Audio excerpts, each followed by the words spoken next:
Hi, I'm Jono Ganz, and I'm the author and illustrator of Mildred the Gallery Cat, which is out now from Tate Publishing and shortlisted for the Klaus Flugge Prize this year.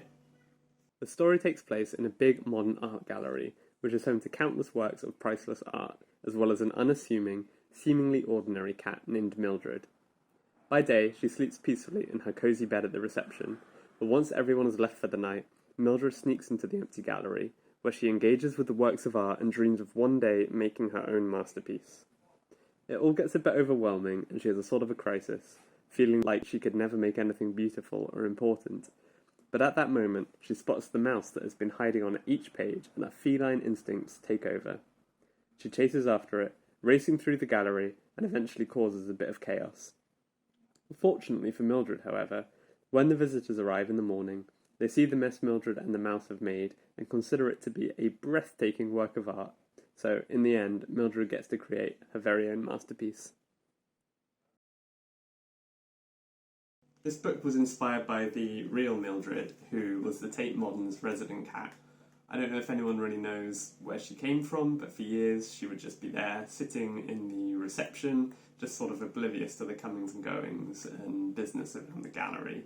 We see the gallery through Mildred's eyes. Because she is a cat, we see her getting distracted by details like the fish in a painting or a sculpture that looks like her tail. My favourite part of this process was taking works of art that I know and love and trying to see them as an inquisitive cat might. My first attempt was with Henri Matisse's The Snail, which I reimagined as an enormous beaming cat face. But because the original is so abstract, it was difficult to get this right, so the resulting nod to Matisse that we ended up with in the final book is quite different. My original dummy was quite a bit more destructive too. Mildred ends up destroying all of these famous artworks, but Tate very wisely steered me away from that. My editor, Charisse, also helped me gather a really diverse selection of art and artists, and while we've got a few of the big names still, Mildred's gallery also features work inspired by less well-represented artists, like Kenujak Ashivak and Elizabeth Catlett. I don't have a background in kids illustration. I've illustrated for album covers and music videos in the past, and I think that the latter has really informed how I think about timing in my work, as well as working on the widescreen, full spread scale rather than spot illustrations.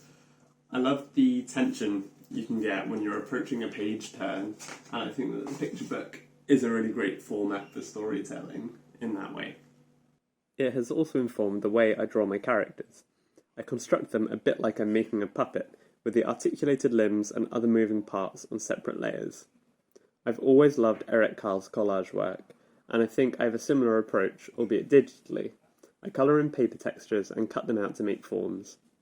It has given me a lot of freedom to experiment and move things about, and I think arranging things in a way that is a bit unexpected to you is a great way to add character and even surprise yourself.